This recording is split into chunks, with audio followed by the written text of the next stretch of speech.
Assalamualaikum warahmatullahi wabarakatuh. Perkenalkan, kami dari kelompok 6 akan mempresentasikan hasil diskusi kami yaitu konsep dasar statistika. Sebelumnya yang terhormat Ibu Nurul Hidayati SSI MSI selaku dosen pengampu mata kuliah metode statistika dan teman-teman yang berbahagia. Sebelumnya saya akan memperkenalkan anggota kelompok kami yaitu beranggotakan 5 orang. Yang pertama itu ada Carla Septiana, yang kedua ada Tia Violenta Burginting, yang ketiga Melisa Gustiani, yang keempat saya sendiri yaitu Farel Jan Haji, dan yang kelima yaitu ada Nadia Monalisa. Selanjutnya materi akan disampaikan oleh teman saya. Kepada Carla, disilahkan. Saya Carla Septiana akan menjelaskan materi yang pertama, yaitu pengertian. Statistika adalah ilmu yang mengumpulkan, mengatur, menyajikan, menganalisis, dan menafsirkan data untuk menghasilkan informasi yang dapat digunakan untuk membuat keputusan yang tepat.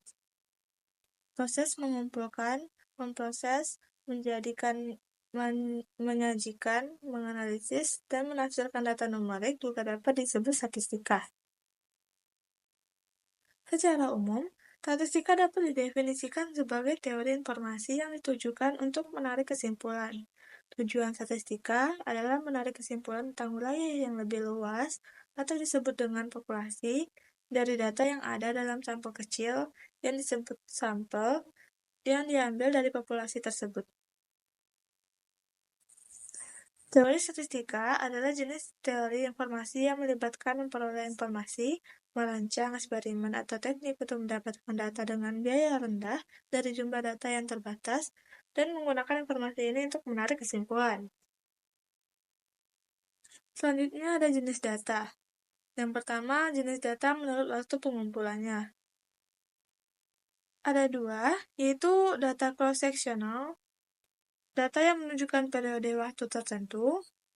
Yang kedua, ada time series atau data periodik, data yang isinya menggambarkan sesuatu secara periodik atau dalam kurun waktu tertentu.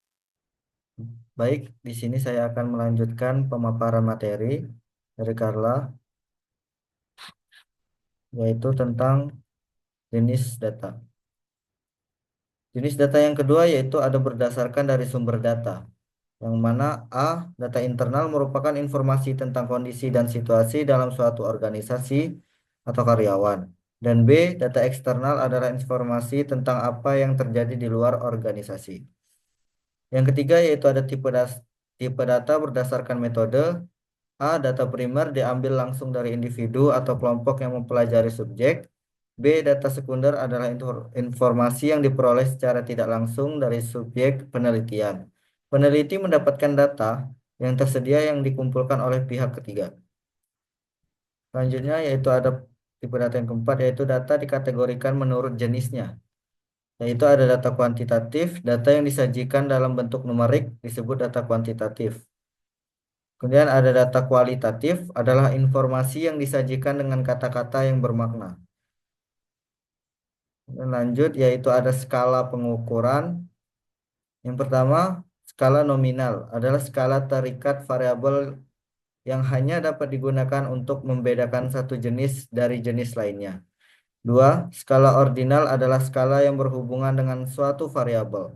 Kategori tersebut tidak hanya menjelaskan perbedaan, tetapi juga berbagai tingkatan.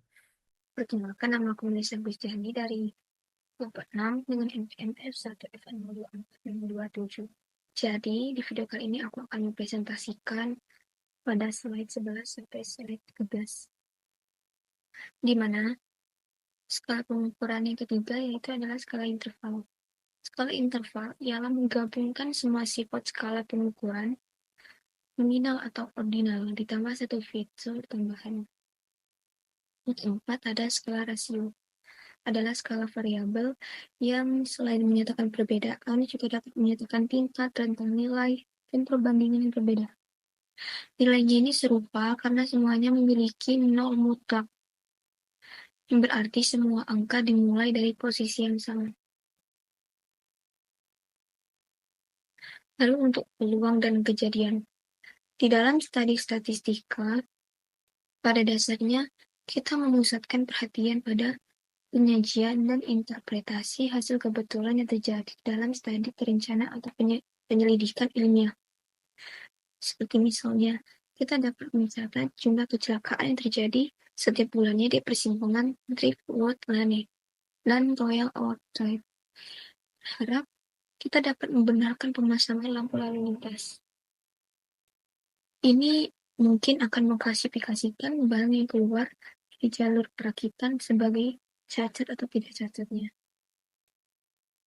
Selanjutnya, yaitu ahli statistik menggunakan kata eksperimen atau percobaan penelitian untuk menggambarkan proses apapun yang akan menghasilkan kumpulan data.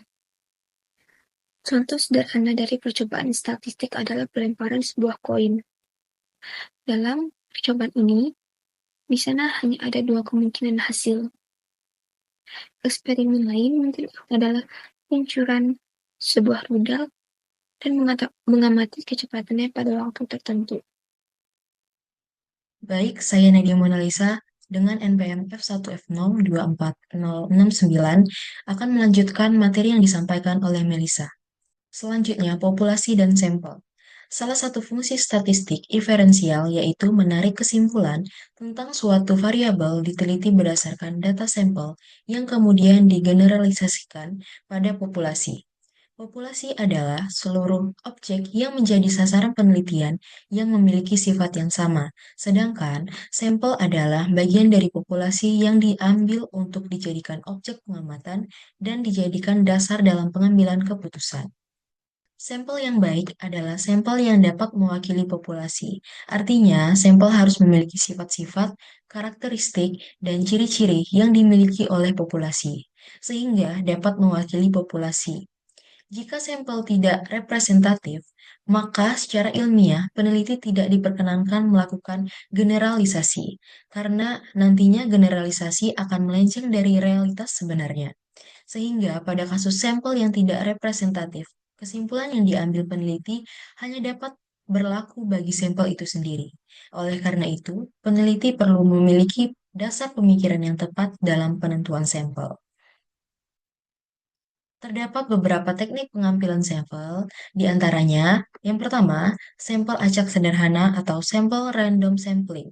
Pengambilan sampel pada teknik ini dilakukan dengan mengambil sampel secara acak melalui cara yang sederhana, seperti pengundian atau menggunakan pendekatan bilangan acak. Pengambilan sampel dari semua anggota populasi dilakukan secara acak tanpa memperhatikan strata yang ada dalam anggota populasi. Hal ini dapat dilakukan jika anggota populasi dianggap homogen.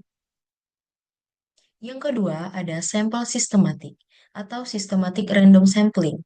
Teknik sampling ini merupakan teknik penarikan sampel dengan cara menetapkan sampel awal secara acak, kemudian sampel selanjutnya dipilih secara sistematis berdasarkan pola tertentu.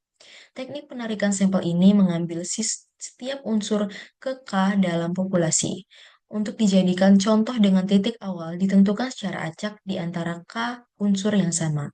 Sebagai contoh, jumlah anggota populasi sebanyak 150 orang, anggota populasi diberi urut dari nomor 1 sampai nomor 150. Selanjutnya, pengambilan sampel dilakukan dengan memilih nomor urut ganjil atau genap saja, atau kelipatan dari bilangan tertentu, seperti bilangan 5 dan lainnya. Perkenalkan, nama saya Tia Violenta Bruginting, NPM F1F024017.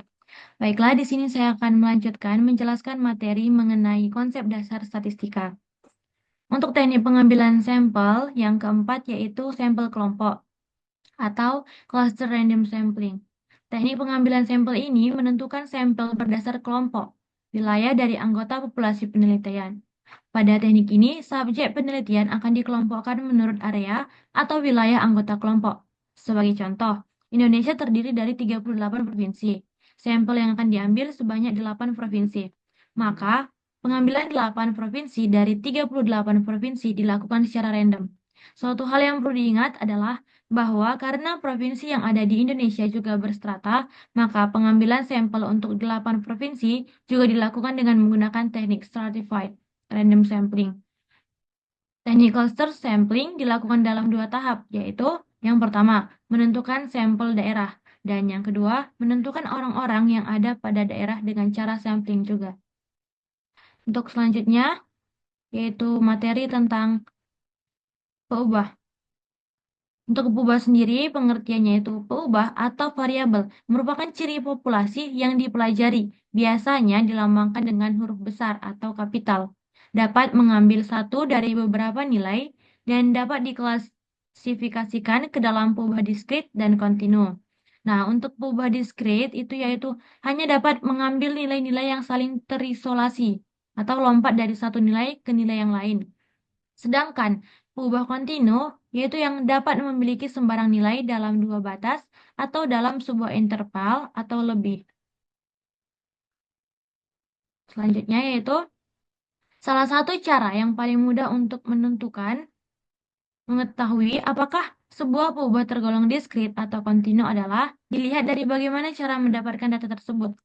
Nah, untuk apabila data dari peubah tersebut didapatkan dengan cara menghitung, maka peubah tersebut bersifat diskrit. Tetapi apabila data dari peubah tersebut didapatkan dengan cara mengukur menggunakan suatu alat ukur, maka peubah tersebut bersifat kontinu.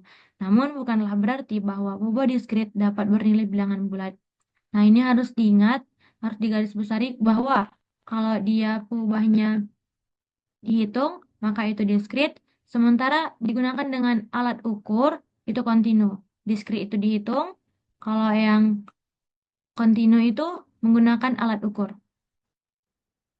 Sekian pemaparan materi dari kelompok kami. Apabila ada salah kata, kami mohon maaf. Saya akhiri. Wassalamualaikum warahmatullahi wabarakatuh.